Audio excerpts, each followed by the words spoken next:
Because you see, Young Dolph was no ordinary rapper. He was so loved in his city, they called him the King of Memphis. Now, I want you to remember something. If a city calls a rapper king, they're a big deal. But you see, there was another rapper that didn't like that very much, and his name was Yo Gotti. And that is how our story begins. Can't get money with niggas that don't love you for real. Can't survive with niggas that ain't feeling like you feeling. No matter what you going through, a nigga supposed to have your back. If he say he real. Niggas hanging around me just because. And I know that. This nigga was with me. The only thing I think he did to me, died. Nigga, you should have told me you were ready to go. Yeah. Maybe I would have went with you. Cause I've been here all by myself with a bunch of bullshit ass people. Yo Gotti had been calling himself the King of Memphis long before his well-known feud with Young Dolph. But Dolph was not the only artist who had issues with that claim. Another major clash came with the legendary 3-6 Mafia, a group many people believed already owned that crown. And just like the tension that later surrounded Gotti and Dolph, the situation between Gotti and 3-6 Mafia became surrounded by serious controversy and tragedy. Fans still debate how deep the rivalry really went, but there was no denying that the competition between both sides became a huge talking point in Memphis hip-hop. To a lot of fans, 3-6 Mafia were the original architects of Memphis rap. They were the first group from the city to achieve major national success and build a worldwide following. Some hip-hop fans even argue that their influence helped shape the sound of modern rap as we know it today. By the time Yo Gotti started making noise in the late 1990s and early 2000s, 3-6 Mafia had already secured their place in hip-hop history. In 1997, they released the gold-certified Chapter 2, World Domination. Then, in 2000, when the smoke clears, 66, 61 reached platinum status, proving just how powerful their movement had become. Yeah, we never won no awards. We lost every award that we was ever nominated for. And then when we win the biggest one in the world. Yeah, the one that you thought that you didn't have a shot. And you beat out Dolly Parton, bro. Yeah. Dolly Parton? Dolly Parton. You know what Dolly Parton did? Dolly Parton found our address. She's so connected. Found our address and sent us a letter.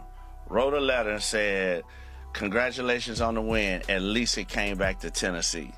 As Gotti's profile continued rising, a quiet battle started brewing over who truly represented Memphis on the biggest stage.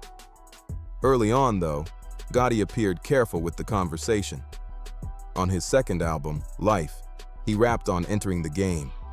So much respect for the M, I ain't gonna say I'm the king. I'ma leave it to the fans if you know what I mean. But that respectful tone didn't last forever. It's because you see, Yo Gotti had a problem. He said, hey, yo, I'm the King of Memphis. Everybody said, no, you're not. He said, picked up the phone. He said, Dolph. Dolph said, yo. He said, everybody calling you the King of Memphis. I don't think I like that. Dolph says, okay.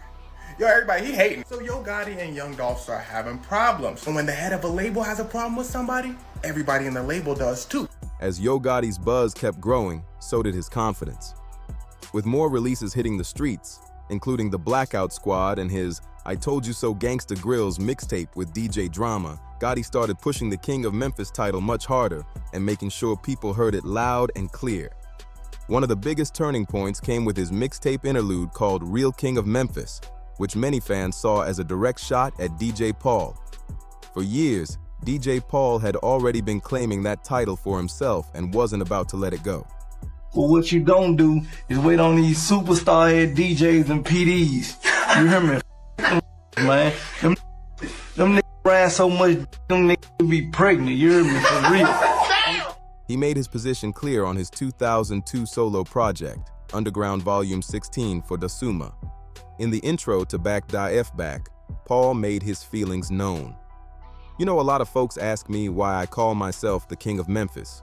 Basically, cause dude's studying us. We brought the first platinum and gold plaques to the city.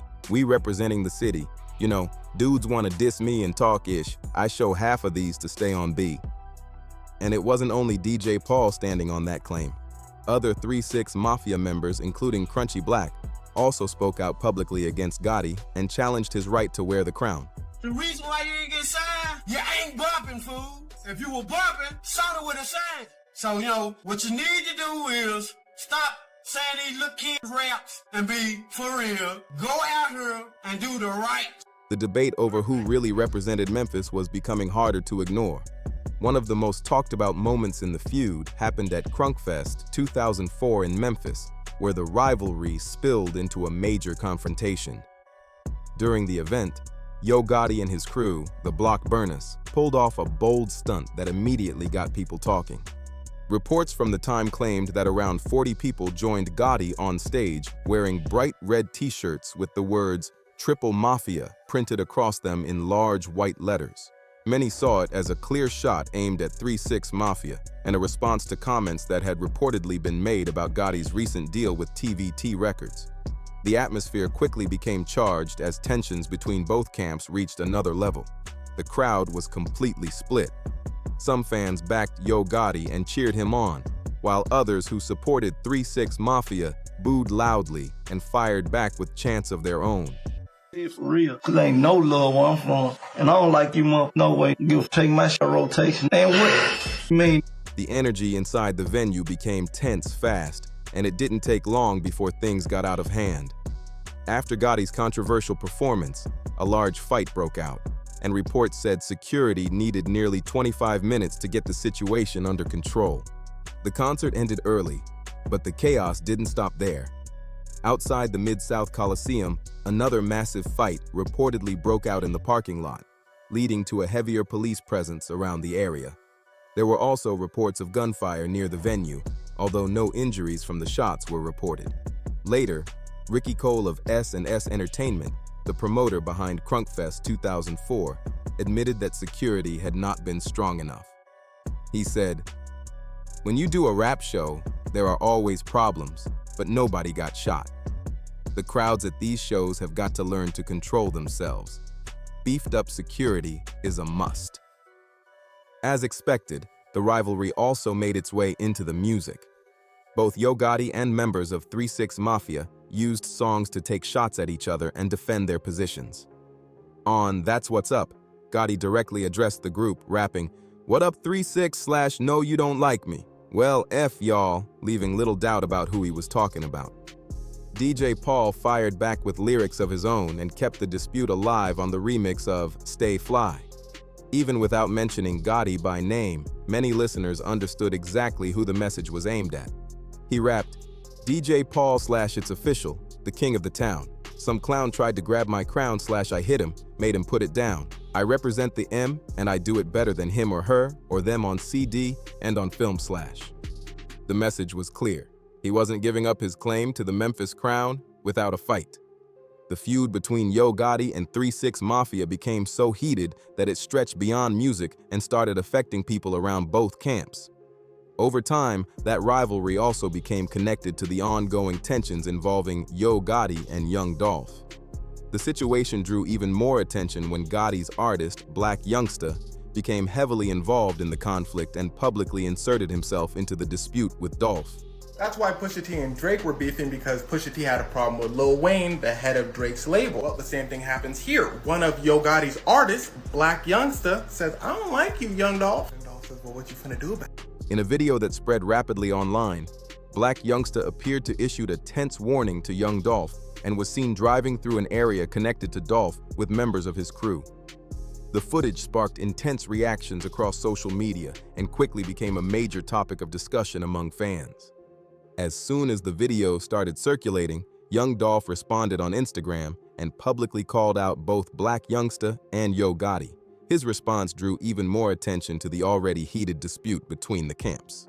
Gotti, you was up there. I just got back to the city. They say you trying to put charges on me and put the police on me. You seen your little do all your talk. Talk for yourself. Hey, that big head down syndrome. Dolph accused them of playing what he described as police games, suggesting they were trying to create legal problems for him instead of resolving their differences directly. The exchange only pushed the rivalry further into the spotlight and fueled even more debate online. Dolph didn't stop there. In a series of Instagram posts, he took another shot at Yo Gotti, this time claiming that Gotti had built much of his early attention by going after 3-6 Mafia. Sharing a photo of the legendary group, Dolph praised their accomplishments and wrote, "These are Memphis legends that brought Oscars back to Da City," referring to their historic Academy Award win in 2006 for It's Hard Out Here for a Pimp. He continued, They started Day Club Crunk Music. I appreciate y'all for opening the doors up for Memphis artists. But guess who started their career off by hating on them? LOL, he was broke. That was that only way he could get people's attention. The comments quickly spread and added another layer to the long-running tension. Some members of 3-6 Mafia also publicly showed support for Young Dolph during the feud. Over time, the disputes involving multiple artists became increasingly connected, and the situation would later be viewed through the lens of the tragedy surrounding Dolph's death, an event that shocked Memphis and the hip-hop world as a whole. One angle that has generated discussion involves Trill Mafia. To understand why, it helps to look back several years. Young Dolph was once associated with an up-and-coming street rapper named J Money. J Money often posted about Dolph visiting his neighborhood, showing support, and encouraging him to keep pushing forward. He even referred to Dolph's Paper Route Empire camp as family. J Money was known as a member of Trill Mafia and came from Orange Mound, a Memphis neighborhood near Dolph's own community of Castalia Heights. He had a reputation in both local rap circles and the streets. While still a young adult, he faced serious criminal charges, including a murder charge involving a former friend at age 18, and later that same year, an aggravated assault charge. These cases became part of the story surrounding his name and reputation in Memphis. Despite his legal troubles, J Money was building serious momentum in music. He had a close connection with Chicago drill star Chief Keef and the Glow Gang movement. The two were seen together in multiple photos, and Chief Keef even gave shout-outs to J Money and Trill Mafia on his track, Shooters. Other artists, including NLE Choppa, also spoke on J Money's influence, while Chief Keef would later reflect on the reputation and impact J Money had left behind. At one point, J Money even began referring to his crew as Glow Gang Trilla, showing just how strong that relationship had become. He was also working with rising Memphis talent and reportedly had connections to artists such as Moneybagg Yo. Reports and behind-the-scenes footage from the time also showed him alongside Young Dolph during a music video shoot in Memphis. What makes the story even more interesting is that before the Yo Gotti and Young Dolph feud reached its peak, J Money appeared to have connections with people from the CMG camp as well. He was reportedly seen around Black Youngsta and others, making him one of the few figures who seemed able to move between different circles without major issues. That level of influence and respect brought attention from many directions. Sadly, in 2016, J Money was killed in a shooting that reports linked to ongoing street conflicts. His death sent shockwaves through those close to him and left a significant gap within Trill Mafia's leadership structure. After his death, serious disagreements reportedly emerged within Trill Mafia. Over time, the organization split into different factions, with some former members creating a new group called Double R, short for Rich and Ruthless. Reports connected several members of Double R to the Grape Street Crips. One of the most recognized names associated with that split was Big Scar, the cousin of fellow Memphis rapper Pooh Shiesty. Big Scar, whose real name was Alexander Woods, was once associated with Trill Mafia before eventually separating from the group and aligning himself with Double R. As time went on, tensions between the two sides reportedly grew even stronger. One major flashpoint came after a Double R member known as BG, also called Baby Grape, was killed. Authorities later accused several individuals of being involved in the incident, including people connected to Trill Mafia. One of those individuals was Carlos Lacey, better known as Go Crazy, who was eventually arrested and charged in connection with the case. BG was known to be a close friend of Big Scar, making the loss even more significant for those around him.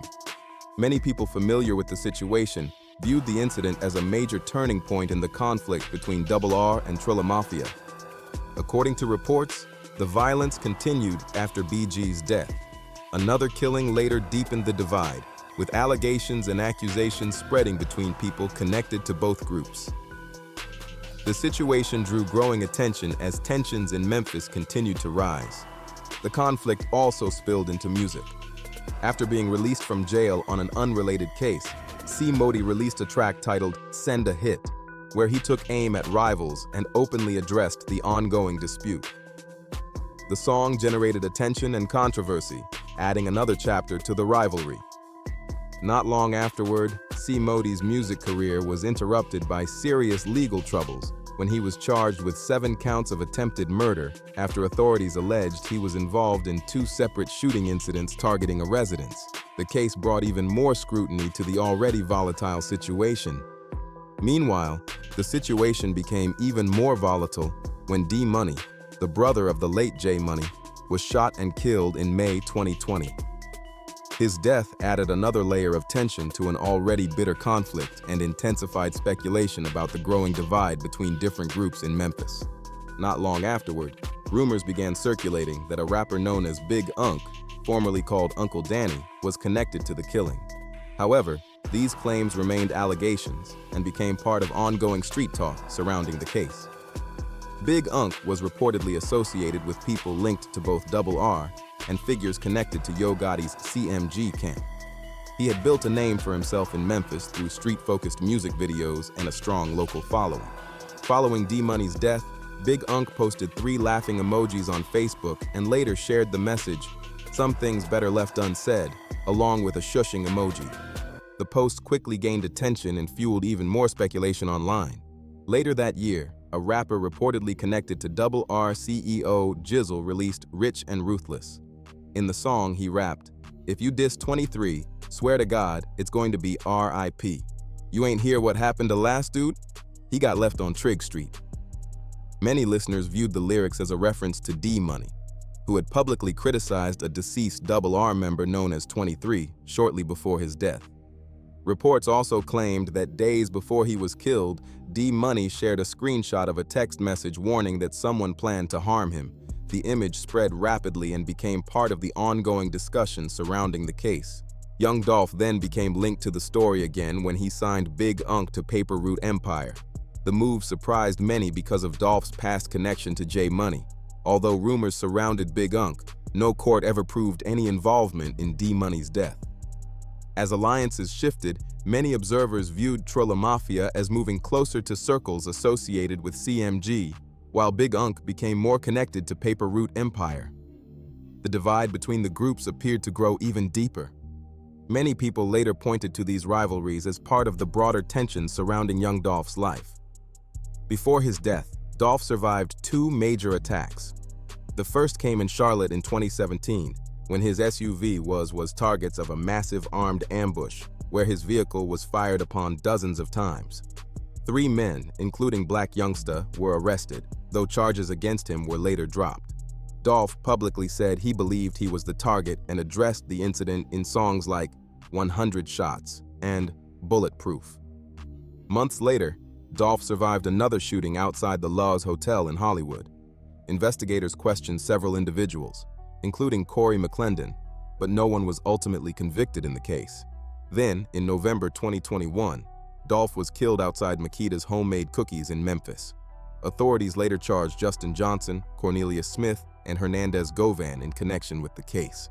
The tragedy renewed discussions about rivalries, street politics, and violence in Memphis, issues that continue to leave a lasting impact on the city's hip-hop scene. If you made it this far, let me know what you think in the comments. Do you believe these long-running rivalries played a major role in how events unfolded, or is there more to the story that people still don't understand? Drop your thoughts below. And if you enjoyed this breakdown, make sure to like the video, subscribe to the channel, and turn on notifications so you don't miss any future stories from the world of hip-hop. Thanks for watching.